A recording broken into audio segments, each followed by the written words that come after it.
Buenos días, bienvenidos a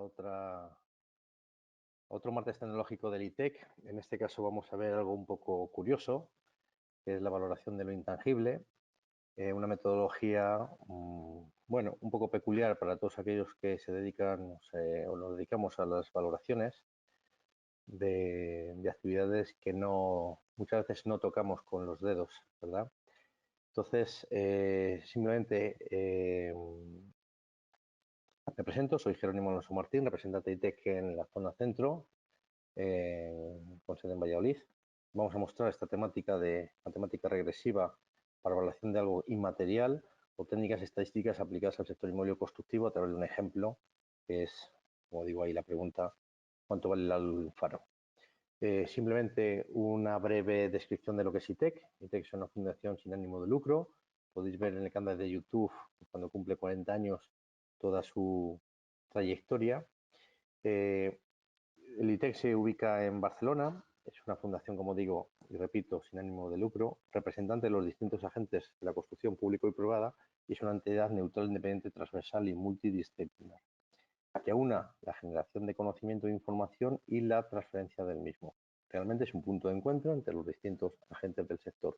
Se ubica no solo en España, sino sus actividades por llegar más allá a través de proyectos europeos o herramientas o certificados de productos, principalmente de otros países de Europa, algo en Latinoamérica y Asia. Sus actividades fundamentales, pues la generación de conocimiento, y qué mayor que la parte ahora mismo tecnológica con el BIM, con metodologías experiencia Lean, APD, certificados BRIAN, criterios de sostenibilidad, investigación y desarrollo, generación de bases de datos y certificados de productos de innovación, como pueden ser los certificados DAO, ETA, marcados CE o de sistemas apto.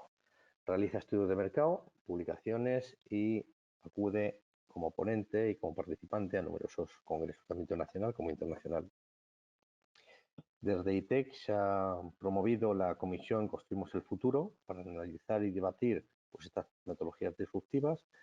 Ha participado en la redacción del libro blanco sobre la estrategia de implementación BIM en la Generalitat de Cataluña, generación del estándar de creación de objetos BIM de código abierto que los distintos usuarios podemos manejar, y la generación de metabases de datos o base de datos incluso de objetos con enriquecimiento de los mismos para favorecer lo que es las vinculaciones de las bases de datos a los propios objetos.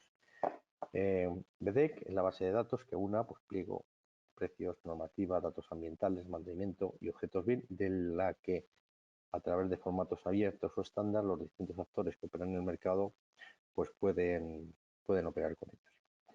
Bien, así ha desarrollado como novedad ya hace un par de años la versión web del TCQ, que es el TCQI, donde ya solo algunas funcionalidades de TCQ se pueden ver, como puede ser el GMA, el gestor medioambiental, y ya TCQ incorpora pues los visores, el BIM Viewer, que es un visor IFC, para ver la vinculación que puede existir entre los presupuestos y los objetos. Sin más, ya que es un poco peculiar la sesión de hoy, pues voy a dar comienzo, y es principalmente una reflexión, y luego vamos a ver por la parte un poco más metodológica, simplemente enunciarlo para aquellos que pueden estar interesados en el tema de las valoraciones o metodologías matemáticas regresivas, pues puedan iniciarse. No es más que dar una pincelada de lo que puede ser. Actualmente, cuando estamos haciendo valoraciones o tasaciones, lo hacemos sobre elementos materiales.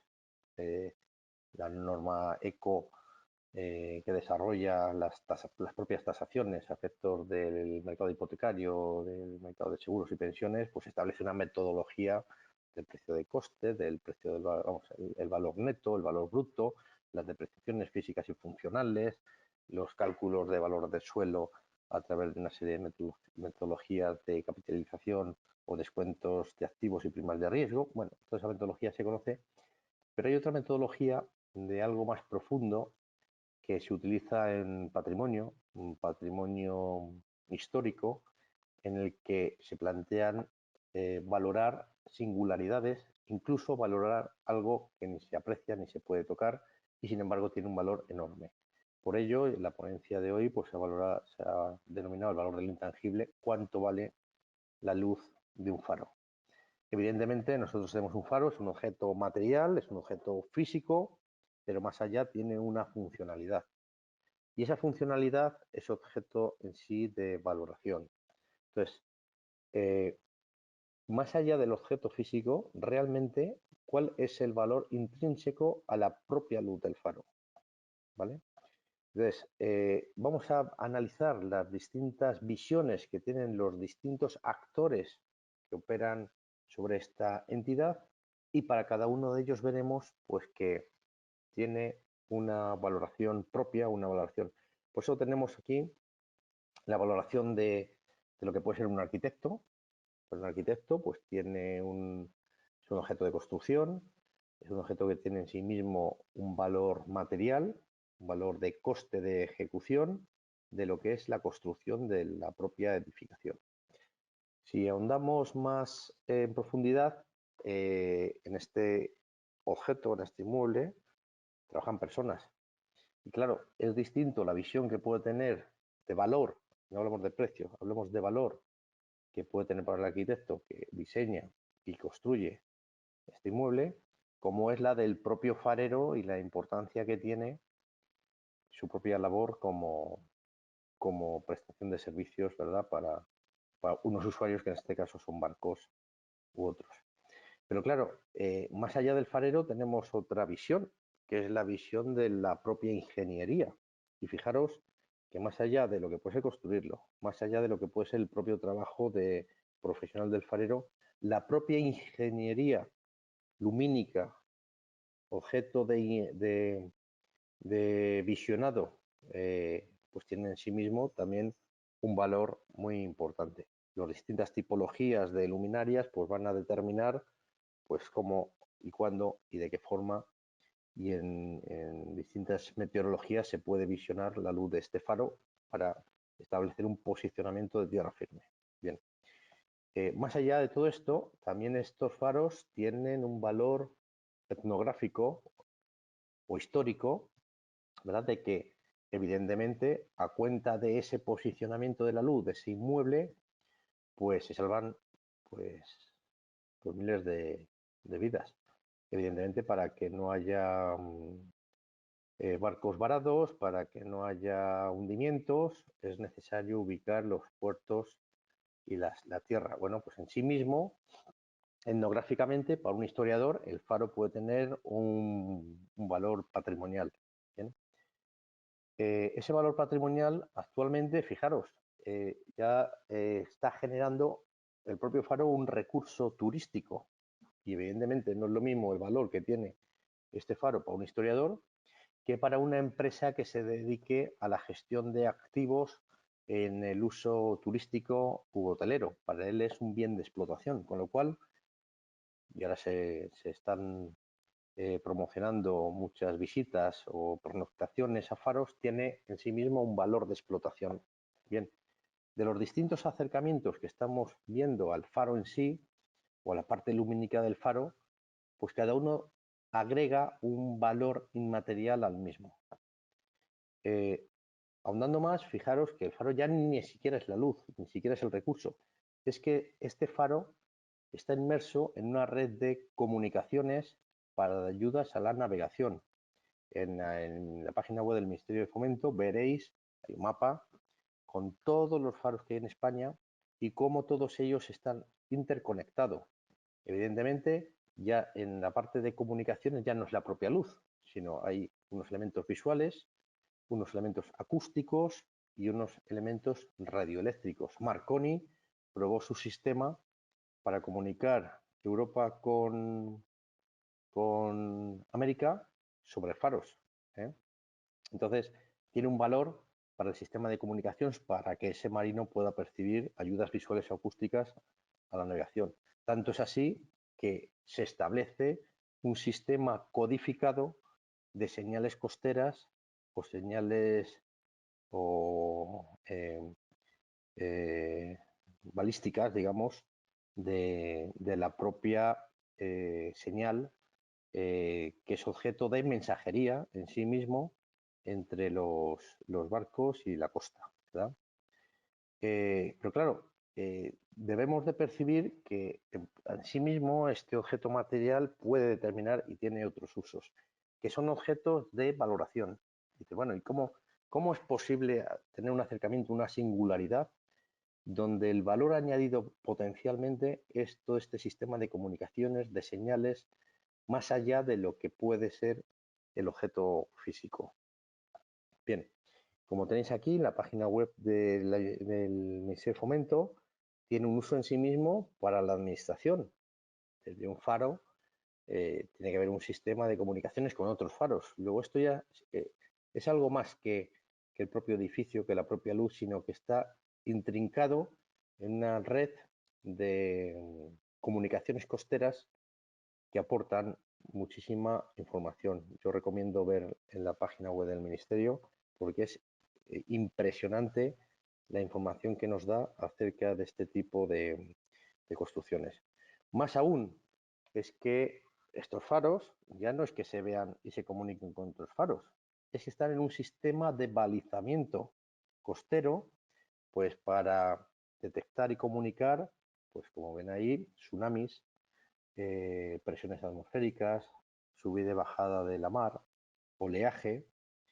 Entonces, como dice ahí, los puertos del Estado desarrollan y mantienen sistemas de medida y previsión del medio marino con objeto fundamental de proporcionar a un sistema portuario español los datos oceanometeorológicos imprescindibles para su diseño y explotación. Es decir, toda esta parte de faros se envuelve en un ecosistema muchísimo más amplio. Luego, el faro en sí mismo ya no es ese objeto, ya no es ese edificio, ni siquiera es esa luz, ni siquiera es ese balizamiento, es todo una parte fundamental de un sistema al que debemos poner valor, debemos poner en valor.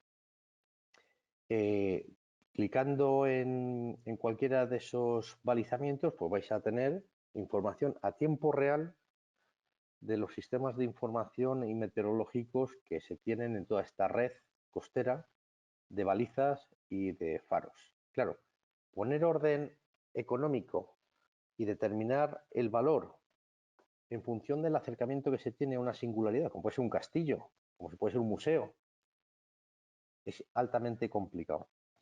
Entonces, en definitiva, ¿cuánto vale la luz de ese faro? Dice, bueno, ¿qué vale? ¿Como el edificio en sí? ¿Como el instrumental que contiene el edificio? ¿Es un valor comercial o de explotación? ¿Tiene valor histórico? ¿Es útil la luz que emite o qué utilidad tiene? Porque en función de la utilidad podemos determinar un valor. ¿Qué sistema de información está aportando? ¿Qué plataforma digital de visualización de esta red tiene? ¿O qué datos aporta? Claro, responder a esta pregunta, que cuánto vale la luz de un faro y ponerle un número económico, es altamente complicado. De ahí podemos extraer no solo la luz del faro, sino bueno, cuando nos valoran la Semana de Cine de Valladolid o el Castillo de la Mota de Medina del Campo, o cuánto valor tiene el Camino de Santiago. Bueno, es algo, tiene un valor inmaterial. Y sin embargo, oímos permanentemente en las noticias que la Semana de Valladolid tiene un valor de 5 millones de euros, o de el Castillo de la Mota de Medina del Campo tiene un valor de, o cuánto van las Meninas. Bueno, es incalculable. Bueno, algún valor tendrá. Bien, el método regresivo lo que viene a determinar no es el valor en sí mismo que tiene, sino cuál es el coste de no tener lo anterior. ¿Cuál es el coste de no tener la luz de un faro? Imaginemos qué puede significar no tener la luz de un faro para un marino, o para un patrón mercante, o para ese sistema de comunicaciones. Entonces, muchas veces los métodos regresivos se hacen como una reducción al absurdo. Es decir, bueno, si Medina del Campo no tuviera Castillo de la Mota, ¿cuánto perdería? Bueno, pues si eres capaz de determinar cuánto perdería, eres capaz de determinar cuál es su valor por estar o por existir. Para ello se utilizan pues, métodos estadísticos de análisis de regresión que puedes coger de Wikipedia, como lo he cogido yo aquí, para estimar las relaciones entre variables que incluyen muchas técnicas para el modelo y análisis de diversas variables cuando la atención se centra en relaciones entre la variable dependiente y las variables independientes. Es decir, son métodos estadísticos que, sabiendo el resultado, intenta determinar las variables que responden a ese resultado. Ejemplo en el sector inmobiliario. Yo voy a construir un edificio y quiero saber cuántas viviendas de 3 dormitorios, de 2 dormitorios o de un dormitorio tengo que construir, qué porcentaje, el 20% sean de 3 dormitorios. Claro, yo necesito saber exactamente el comportamiento de la demanda, de la oferta que pudiera existir, para determinar las variables con las cuales tengo que diseñar mi edificio. Eso se utiliza mediante métodos estadísticos de regresión. Conocido el resultado esperado en función de un mercado, voy a determinar cuáles son las variables que determinan precisamente ese resultado. ¿Vale? Para ello, pues se utiliza, por ejemplo, analítica de datos y fijaros, el catastro utiliza un sistema de valoración inmobiliaria automatizada con unos procedimientos pues que van depurándose, como puede ser la obtención primero de esa información, la calificación de la información, la incorporación de las variables a la situación, el tratamiento de la información, selección de las variables, normalización de las variables y reducción de las variables. Es decir, obtiene datos del mercado, establece un modelo matemático que dé respuesta a esas variables que con certeza ha conocido, existe una metodología de comprobación y analítica de que ese modelo matemático responde a las variables y luego la aplicación del modelo precisamente para determinar el valor de los inmuebles. Bueno, pues con la luz de un faro ocurre exactamente lo mismo. Vamos a responder mediante metodología estadística a la valoración de esos intangibles mediante una metodología. Y repito, tenéis ahí la página web, si queréis podéis descargar el PDF de cómo se hacen valoraciones inmobiliarias automatizadas a través de una matemática regresiva. Bien, lo que he pretendido o quiero pretender con esta sesión es avanzar en que no todo es material.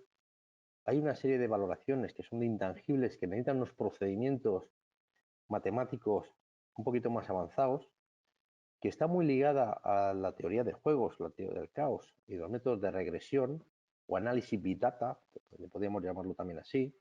Es decir, que cuando yo recolecto un gran número eh, de elementos deterministas, yo quiero conocer cuáles son las variables que definen eso. Conociendo las variables, genero un modelo matemático. Bien, esta sesión ha sido un poquito corta, pero simplemente quería lanzar este mensaje para todos aquellos que quisieran ahondar en la matemática regresiva, en la valoración de lo intangible y en la aplicación en el sector inmobiliario y de la construcción o de las valoraciones en sí mismas de singularidades y de patrimonio histórico que se utiliza para hacer este tipo de valoraciones. Sin más, si hay alguna pregunta a través del chat, pues gustosamente la contestaría, porque la intención no es más que mostrar que existen otro tipo de valoraciones y otro tipo de acercamientos a establecer el valor económico de algo que hasta ahora nos parece un poco de sobremesa en los telediarios. ¿Cuánto vale la marca Real Madrid? ¿Cuánto vale la marca Barcelona? ¿Cuánto vale la marca Gucci o Ferrari? Y esos son intangibles, son algo que no se puede medir a priori con las técnicas que tenemos en valoración inmobiliaria. Necesita otras metodologías, como son metodologías regresivas de modelos matemáticos basados en estadística y en captación de valores en el mercado. Por mi parte, nada más. Muchísimas gracias por la atención y en el contacto tenéis cualquier tipo de pregunta, bien sea por email o telefónica. Muchísimas gracias.